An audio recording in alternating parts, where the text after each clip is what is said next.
Question on which one of them? Go ahead. F1. F1, yes, we're on. Just a quick statement. My husband and I would respectfully request that Kurt Bonham's name be withdrawn from consideration for this appointment. Mr. Bonham has compulsive and obsessive traits that would put his judgment in question and the public at risk. We ask that you take his name off. And I've given you some. I can give you more reasons why he should not be on this board, even as an alternate. Thank you. For the continuation of this item, first of all, I was going to state, having attended the ethics training Friday before last, which was a mandatory training, and I'm sure the other board members that weren't able to be there will find other venues to be able. It was an excellent 2.5 hour course. It turned out to be a course that was put on through LAFCO, and it was held at the city. Marty was there, and there were probably about 45 people in attendance. Having been to several of those over the years, they kind of become like the same role over and over again. But this guy actually got into and discussed a couple areas that really have been undersold maybe in the past. So it was kind of a good refresher course. And one of the areas that he covered was one in which it's called the bias area, where you as a public official, as a decision maker, if you find yourself having a predetermined bias, it's like basically, when you come to the meetings and you have a public hearing, you have an issue, it makes it very clear that you have to have an open mind and listen to all the sides before you actually weigh your decision. And so he kind of really delved into that area in the first place. And of course that obviously deals with a lot of personal relationships that take place across the board, with staff, with the public, with friends, family, whatever it may be. And you have your direct conflicts of interest that you will oftentimes disqualify you from the consideration. If you get a material, and you covered all that, which is the routine boilerplate stuff. But when it comes to this other area, it's just basically if you have an issue, and one issue in particular is they're going to be seeing a claim coming up here, probably one of these days, being presented by a citizen who was at the fairgrounds and had his vehicle manhandled by Mr. Walcott backing into it. And there was definitely an accident and stuff. And of course, as you settle the claims process, the claim process is very clear, the law is very clear, but there are issues as, well, because the guy didn't have it insured as this level of a vehicle, and it was just a standard insurance, we're only obligated to pay so much. When, if he would wreck his vehicle, then he's out of luck. But because somebody else wrecked it for him, then I think you have an obligation. So when you get into those kind of situations, my case, because he's somebody I know, and somebody I value, and I think has contributed to this community, and he is basically a victim rather than a perpetrator, and he's being not only victimized by the accident, but being victimized by, by the system.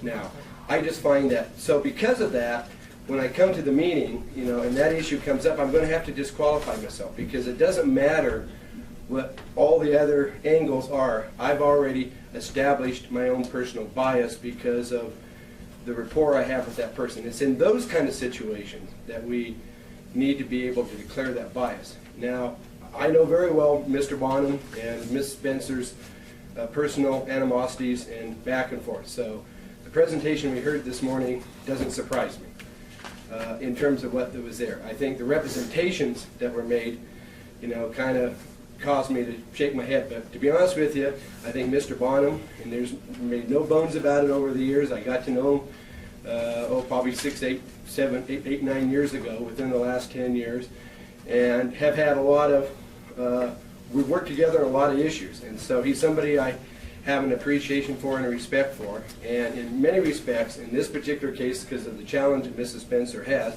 she's already blasted on her website that he and I are like this anyway. So because of that, because of the perception of that bias, and I'll be very happy to say, if I had a choice of choosing Ms. Spencer as a friend or Mr. Bonham as a friend to work with, there's no question, I'd work with Mr. Bonham any day.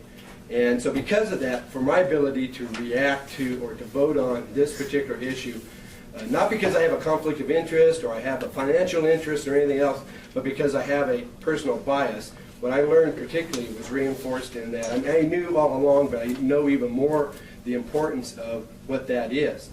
I would not be able to vote on this question because I think it's outrageous.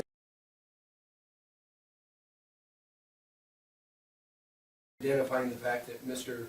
Pizzula and I have an adversarial relationship. He was my opponent in the last election. We've had our ups and downs over the last 30 years, and to be honest with you, probably he doesn't respect me just as I don't respect him. So in terms of having a business relationship with him, I don't expect that to,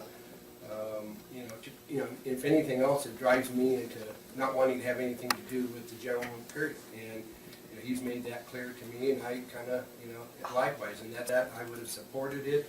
But to be honest with you, I don't want to have any dealings or have any business dealings with Mr. Pizzula because of our other relationships. So I make that clear and state it for the record. And it's on their tape too, so they can publicize it all.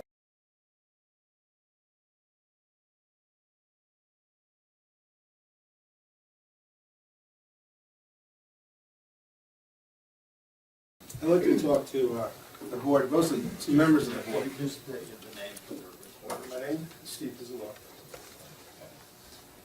The other day I watched the video of the board meeting on February 18th, which was on LassonCountyScoop.com.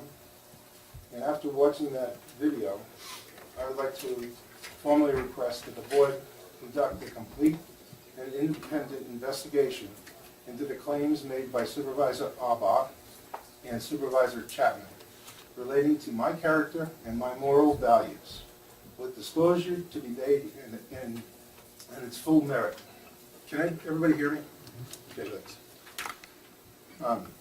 In the interim, I request the board mandate Supervisor Arbach and Supervisor Chapman, if they don't voluntarily recuse themselves on any item in which I have an interest. Both Arbach and Chapman have blatantly stated they have a conflict of interest with me. Mr. Albright, at last week's meeting, you called me an extortionist. An extortionist is a criminal term. It means taking, extorting, especially money from someone.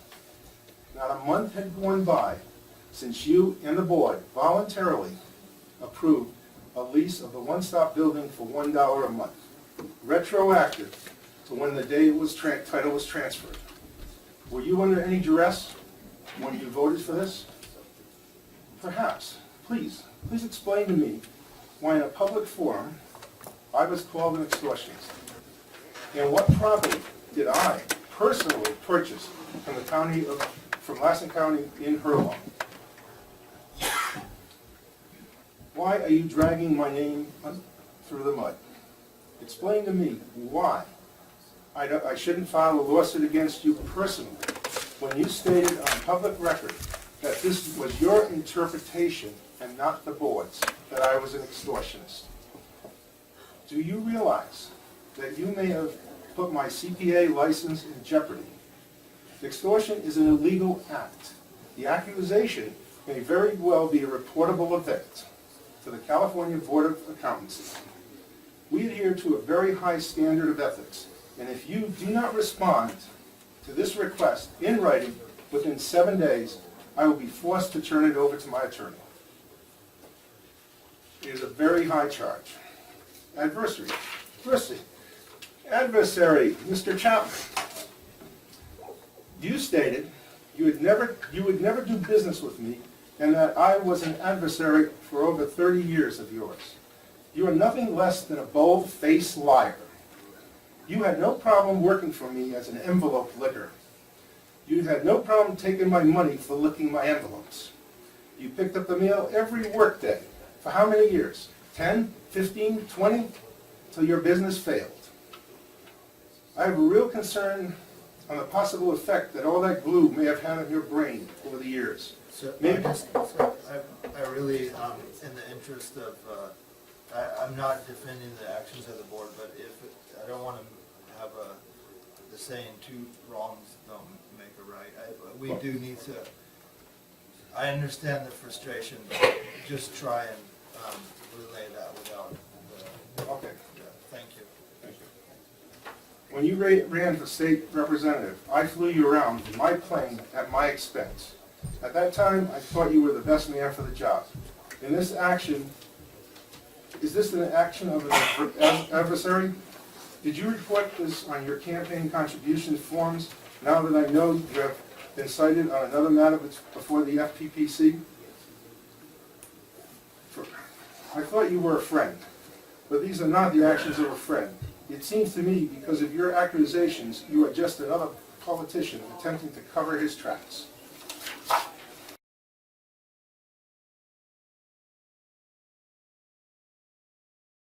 It's just a bigger hole. So that, I mean, On last week's agenda, and I gave some discussion and findings, and made a motion. And so I will defer to county council to see if she listened to the recording. She would just rather have me reread it again, my statements from last week. I did listen to the meeting last week, and it seemed like it was Supervisor Pyle who wanted to withhold comment until county council revised. We have in that sales agreement a referee clause that is validated by the California Code of Civil Procedures. If the parties can't agree on who the referee is, then we go to the presiding judge. Each party can nominate 3 names. It's a procedural event that both parties signed and agreed to in the sales agreement. it was on everything, the title docs, the preliminary report, and it was sold. It was an error. And with that said, at the time, we discussed this at length, and we decided as a board not to invoke the referee clause. Since then, we've had some favorable, dealings with the new owners, and we are very concerned about the safety, if you will. Full vote on them. Okay, Madam Clerk. Now, what is the motion now? To invoke the referee. Okay. Invoke the referee clause to take back building 170 or D2, or whatever we want to call it. Supervisor Chapman, I vote no on the motion. Supervisor Alba, Yes. Aye. Supervisor Pyle, No. Supervisor Hammond, No. and Chairman Wilson. No.